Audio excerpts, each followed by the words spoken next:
Hello friends, हमारे पास बहुत सारे पेशेंट्स आते हैं। उनका यूरिन के अंदर प्रोटीन आता है। उनकी कुछ प्रॉब्लम्स भी होती हैं, कोई भी प्रॉब्लम होता है, किसी वजह से यूरिन का रूटीन एग्जामिनेशन कराया, देखा गया कि उनके यूरिन के अंदर प्रोटीन आता है।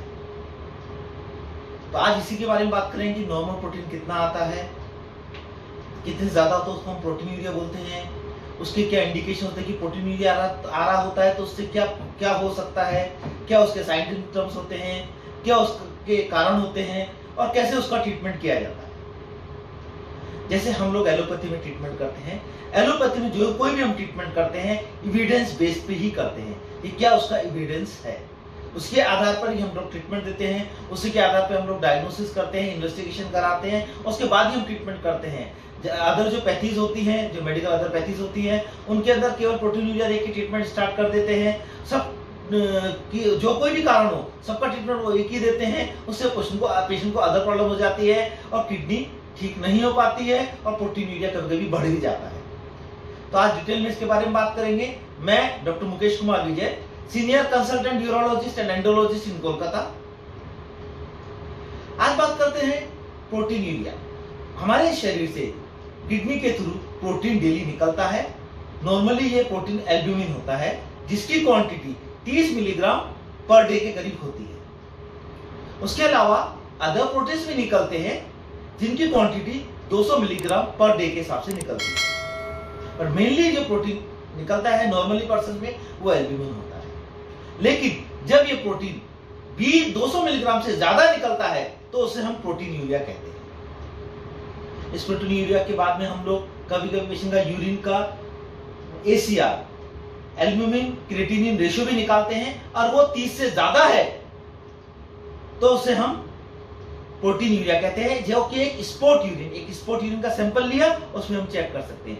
नॉर्मली हम प्रोटीन यूरिया का यूरिन का रूटीन एग्जामिनेशन प्रोटीन यूरिया आया है तो 24 आवर का यूरिन का कलेक्ट करके उसमें प्रोटीन चेक करते हैं, उसमें कितना प्रोटीन है। एक स्पॉट टेस्ट होता है, जैसे यूरिन का सैंपल दिया और उसमें पता पड़ जाता है कि ACR कितना है। अगर ACR, जो प्रोटीन का ACR होता है, एल्ब्यूमिन क्रिएटिनिन रेशियो, अगर वो 30 से ज्यादा है, मोर देन 30 है, तो उसको हम प्रोटीन यूरिया बोलते हैं। और 24 आवर का यूरिन हमने लिया है, उसका अगर क्वांटिटी मोर देन 200 और 300 मिलीग्राम से ज्यादा है पर डे का, तो उसे हम प्रोटीन यूरिया कहते हैं। ये तो है प्रोटीन यूरिया के बारे में। अब ये प्रोटीन यूरिया होता है तो पेशेंट को क्या सिम्टम्स होते हैं। नॉर्मल जो पर्सन होता है उसमें माइल्ड प्रोटीन यूरिया, थोड़ा सा प्रोटीन यूरिया आ रहा है, 350-400 मिलीग्राम पर डे आ रहा है, या ACR आपका 30 से ज्यादा बढ़ के 100-150 तक हो गया है, ऐसे पेशेंट में कोई सिम्टम नहीं होता है। लेकिन ये प्रोटीन यूरिया अगर मॉडरेट या सीवियर टाइप का प्रोटीन यूरिया बहुत ज्यादा होता है, तो ऐसे पेशेंट के अंदर फोमी यूरिन, फ्रोदी यूरिन या यूरिन के अंदर झाग नजर आते हैं। साथ ही साथ यूरिन के अंदर एक डिफरेंट स्मेल भी, एक अलग सी गंध आती है। उससे आपको पता पड़ सकता है कि आपका यूरिन में प्रोटीन आ रहा है कि नहीं आ रहा है। अगर आपके ये सिम्टम्स हैं तो आपको तुरंत किडनी डॉक्टर के साथ में कांटेक्ट करना चाहिए, वो आपका फर्दर इन्वेस्टिगेशन कराएंगे। अब बात करते हैं ये प्रोटीन यूरिया आता क्यों है। उसमें जो मोस्ट कॉमन कारण होता है, वो मोस्ट कॉमन कारण होता है डायबिटीज मेलाइटस, यानी डायबिटीज। अगर आपको डायबिटीज 5 से 7 साल से ज्यादा की है, कभी कभी पेशेंट का तो डायबिटीज बहुत दिनों से चल रहा था लेकिन पता ही नहीं पड़ता है, शुगर आप करवाते हैं तो देखते हैं आपका शुगर बहुत ज्यादा है, 300, 400, 500 है। तो ऐसे अगर डायबिटीज अगर मोर देन 5 to 7 ईयर का है और आपका अनकंट्रोल डायबिटीज है, ऐसे पेशेंट के अंदर प्रोटीन यूरिया होता है और ये बहुत मोस्ट कॉमन कारण ऑफ प्रोटीन यूरिया होता है।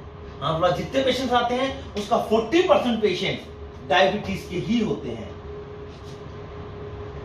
और ये प्रोटीन यूरिया होता है, उससे आपका ब्लड प्रेशर भी बढ़ जाता है। जब ये ब्लड प्रेशर अनकंट्रोल रहता है तो ये डायबिटीज और हाई ब्लड प्रेशर करके आपकी किडनी का फर्दर डैमेज करते हैं और आपको क्रोनिक किडनी डिजीज की तरफ लेकर चले जाते हैं।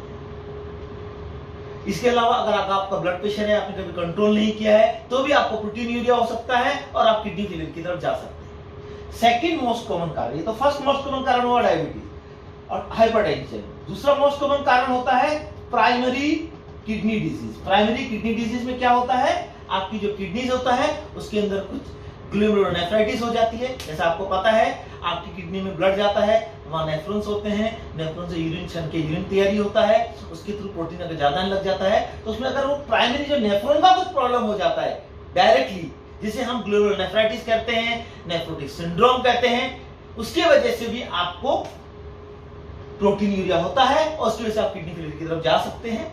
ऐसे पेशेंट को डायग्नोसिस करने को कैसे करते हैं? ऐसे पेशेंट का डायग्नोसिस हम किडनी की बायोप्सी करते हैं, निडल से, अल्ट्रासाउंड गाइडेड या सीटी गाइडेड एक निडल होती है, उसको तो आपकी किडनी में डाल के वहां से छोटा सा टुकड़ा लेते हैं और उसको बायोप्सी के लिए भिजवाते हैं। उससे पता पड़ता है कि आपको ग्लोमेरुलोनेफ्राइटिस है या नहीं। इसमें मोस्ट कॉमनली आईजीए नेफ्रोपैथी होती है या नेफ्रोटिक सिंड्रोम होता है, तो बायोप्सी करके इसका हम पता करते हैं। तीसरा नंबर का जो कारण होता है, आपका किडनी में किसी तरह की इंजरी हो गई है, कोई इन्फ्लेमेशन हो गया है या फिर कोई स्वेलिंग हो गई है किडनी के अंदर, तो इन्फ्लेमेशन किसी इंफेक्शन की वजह से भी हो सकता है, किडनी में किसी तरह का इन्फ्लेमेशन भी हो जाता है। ऐसे पेशेंट के अंदर भी आपका प्रोटीन यूरिया होता है। तो किंतु जो कोई भी कारण हो, अगर आपका इनिशियल स्टेज में अगर प्रोटीन यूरिया पकड़ में आता है, अगर वो किडनी डॉक्टर के पास चले जाते हैं आप, तो ये किडनी जो खराब हो रही है, क्रोनिक किडनी डिजीज की तरफ जा रहे हैं, वो पूरी तरह से ठीक भी हो सकती है या फिर वो उससे ज्यादा खराब नहीं होगी। लेकिन आपका अगर डायबिटीज है या ब्लड प्रेशर है, उसको आप कंट्रोल करके रखेंगे। आपका प्राइमरी किडनी डिजीज है तो उसके साथ कुछ जो दवाइयां चलती है वो दवाइयां आपको लेनी पड़ेगी, या आपका डायग्नोसिस, आपको किडनी का कोई इंजरी हुआ है या इन्फ्लेमेशन हुआ है तो ट्रीटमेंट उसके अकॉर्डिंग देते हैं। अब इसको डायग्नोसिस कैसे करते हैं?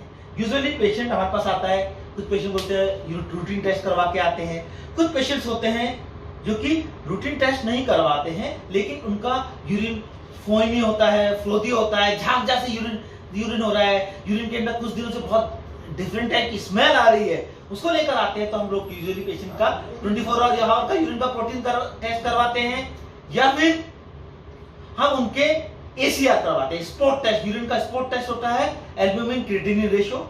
उसके फर्दर हम पेशेंट को ब्लड टेस्ट करवाते हैं, जैसे शुगर, यूरिया, क्रिएटिनिन, कुछ इमेजिंग भी करवाते हैं, और उसके लास्ट में कभी किसी पेशेंट में पोस्टर बायोप्सी करके कंफर्म करते हैं कि किसी तरह का ग्लोमेरुलोनेफ्राइटिस या नेफ्रोटिक सिंड्रोम तो नहीं है।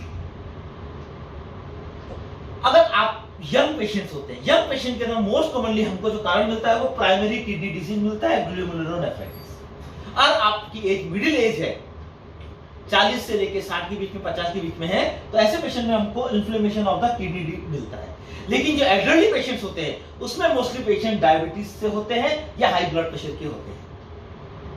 अगर फ्रेंड्स, ये आपसे मेरा रिक्वेस्ट है कि अगर आपको डायबिटीज है और ये डायबिटीज आपका 5 से 7 साल से ज्यादा है, या ब्लड प्रेशर 5 से 7 साल से ज्यादा है, आपको रूटीन के अंदर यूरिन का प्रोटीन टेस्ट और किडनी की जांच करवानी चाहिए। तो फ्रेंड्स, आज हमने बात किया प्रोटीन यूरिया क्यों होता है, क्या उसके कारण होते हैं, कैसे उसको ट्रीटमेंट किया जाता है, और एलोपैथी में एविडेंस बेस्ड ट्रीटमेंट देते हैं। अगर एलोपैथी की जैसे नहीं कि जो अच्छा वो ट्रीटमेंट चालू कर दिया, आपका डाइट चेंज कर दिया, ये कर दिया, वो कर दिया, क्योंकि आप डाइट चेंज करते हैं, प्रोटीन आपके शरीर को जरूरी है। प्रोटीन नहीं खाएंगे आपकी मसल्स वीक हो जाएगी, आप खुद वीक बहुत ज्यादा हो जाएंगे। तो ऐसा प्रोटीन, अगर आपका प्रोटीन यूरिया आ रहा है तो प्रोटीन खाना बंद नहीं कर सकते ना। हाँ, कुछ स्पेसिफिक डाइट्स होती हैं जो किडनी की को ज्यादा इफेक्ट करती है, उनको हम जरूर चेंज करते हैं। तो फ्रेंड्स, अगर मेरा ये वीडियो आपको पसंद आया है तो इसे शेयर कीजिए, सब्सक्राइब कीजिए, लाइक कीजिए। नमस्कार।